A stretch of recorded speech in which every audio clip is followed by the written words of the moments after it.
किसी भी घर की चुप्प और सुलझी हुई बातें अक्सर अपनी बाहरी दुनिया से अलग होती है।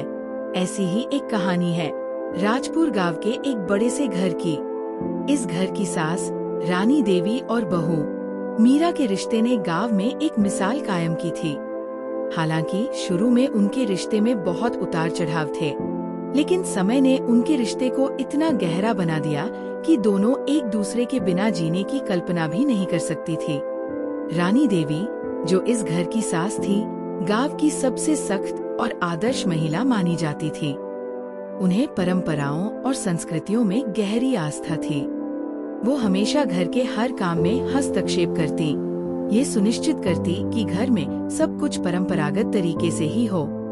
रानी देवी के लिए एक आदर्श घर का मतलब था हर व्यक्ति का अनुशासन में रहना, शांति का वातावरण बनाए रखना और घर में हर दिन पूजा का आयोजन करना। उनके लिए परिवार की पहली प्राथमिकता थी और घर के हर सदस्य से ये अपेक्षा रहती थी कि वह अपनी जिम्मेदारियों को निभाए। जब रानी देवी के बेटे राजेश का विवाह हुआ तो वह न केवल बेटे को बल्कि बहू मीरा को भी अपनी कठोर निगरानी में लेकर आई। मीरा एक ऐसी लड़की थी जो बचपन से ही स्वतंत्रता की समर्थक थी। उसने अपने माता पिता से हमेशा अपने फैसले खुद लेने की स्वतंत्रता पाई थी, लेकिन सास के घर में आने के बाद उसे एक नई दुनिया का सामना करना पड़ा था। मीरा का सास के घर में कदम रखना किसी बड़े बदलाव से कम नहीं था। घर के नियम और परंपराओं से परिचित होने के बावजूद मीरा की सोच थी कि उसे भी खुद के लिए कुछ जगह चाहिए।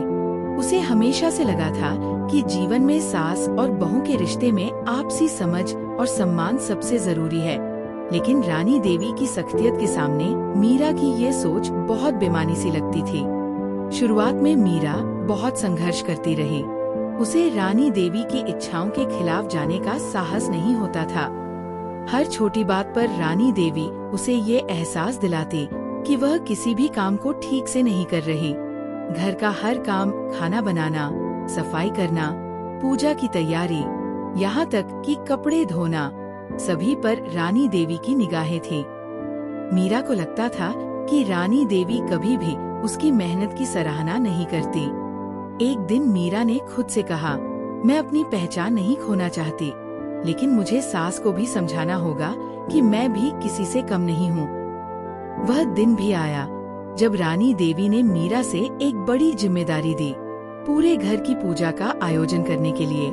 ये कोई साधारण पूजा नहीं थी, ये एक वार्षिक पूजा थी जो पूरे गांव में प्रसिद्ध थी।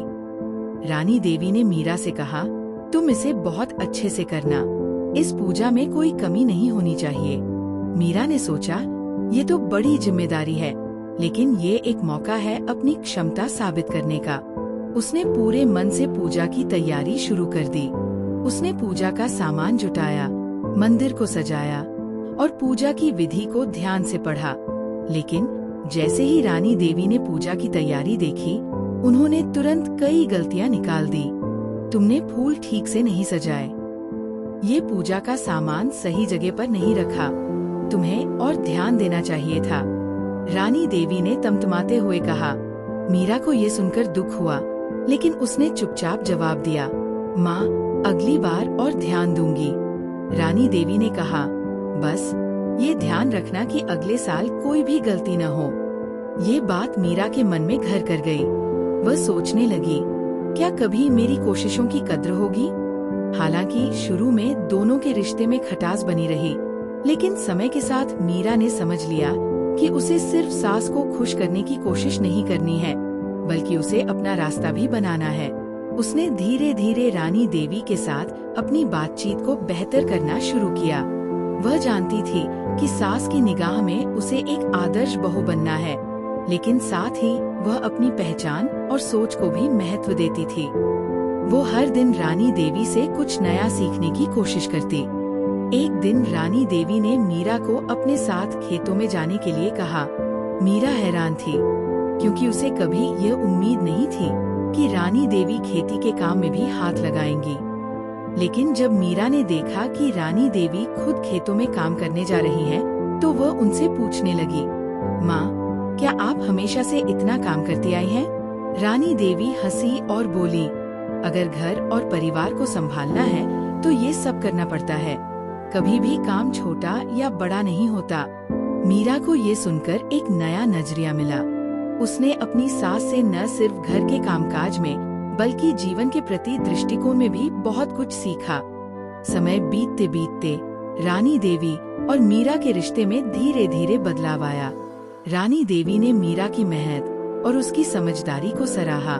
वह समझने लगी थी कि मीरा जितनी ईमानदारी से घर के कामों में लगी रहती है, उतनी ही जिम्मेदारी से वह परिवार की भलाई के लिए भी काम करती है। मीरा ने भी रानी देवी को अपनी बहन की तरह मानना शुरू किया। एक दिन रानी देवी ने मीरा से कहा, तुम्हारे साथ समय बिताना मुझे अच्छा लगता है।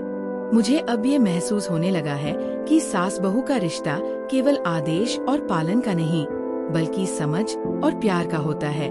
मीरा ने हंसते हुए कहा, माँ, अगर आपने मुझे मार्गदर्शन न दिया होता तो मैं कभी इतना आगे नहीं बढ़ पाती।